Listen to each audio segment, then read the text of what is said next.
दुनिया और भी ज्यादा स्पिरिचुअली करप्ट हो चुकी है। अगर आपको मारना है तो वो आपके घर नहीं आएंगे, वो किसी के पास जाएंगे और तंत्रणा मंत्रणा कराएंगे। What is that thing? Spiritualism in a wrong sense.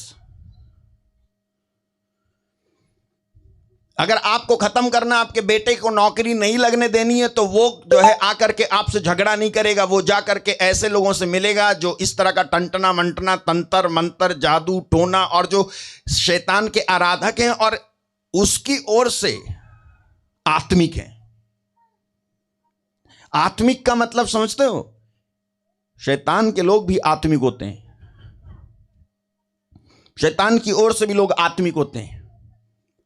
आपने पढ़ा नहीं, बाइबल में लिखा हुआ है इसमें एक्सोडस में, जब मूसा परमेश्वर की ओर से आत्मिक आशीषें और चमत्कार करने के कुछ गुणों को लेकर के फिरौन बादशाह के महल में पहुंच गया, और जिस तरह से परमेश्वर ने कहा था तू अपना डंडा जो है जमीन पे फेंक देना, ये डंडा सांप बन जाएगा, और परमेश्वर ने यह नहीं कहा था कि जब तू डंडा फेंकेगा तो फिरौन के सेवक लोग भी डंडा फेंकेंगे और उनका डंडा भी सांप बन जाएगा। परमेश्वर ने यह नहीं कहा था। परमेश्वर ने केवल उससे कहा था, मूसा से, कि तू जब डंडा फेंकेगा तो सांप बन जाएगा। उसको क्या मालूम था कि वो लोग भी डंडा फेंकेंगे?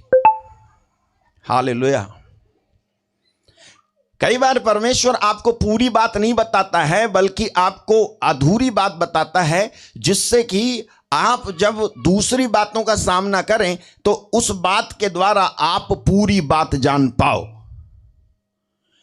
परमेश्वर कई बार आपको आत्मिक रीति से जब बढ़ाता है तो आत्मिक रीति से बढ़ाते समय वो पूरा सहारा आपको ना देते हुए कुछ आपके लिए छोड़ता है, जिससे कि आप अपना दिमाग और बुद्धि और अपने सेंस का इस्तेमाल करके समझो कि शैतान किस तरह से काम करता है और आप बच पाओ।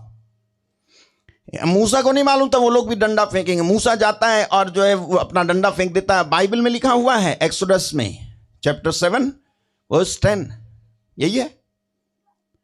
ये देखो लिखा है, तब मूसा और हारून ने फिरौन के पास जाकर यहोवा की आज्ञा के अनुसार किया। जब हारून ने अपनी लाठी फिरौन और उसके कर्मचारियों के सामने डाल दी, तब वह अजगर बन गई। क्या लिखा है? तब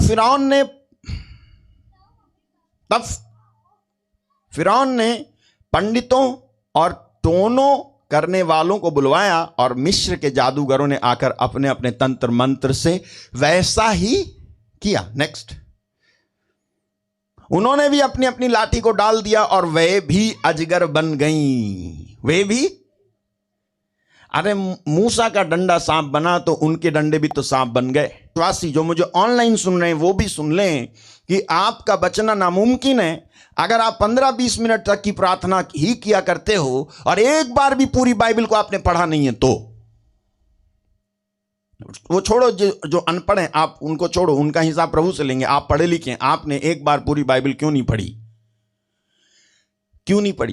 पुराने विधान में राजाओं के लिए यह आज्ञा थी कि बाइबल पढ़ो। तो अगर तुम्हें आज्ञा दी जा रही है बाइबल पढ़ो, तो तुमको भी वो राजा समझ रहा है ना।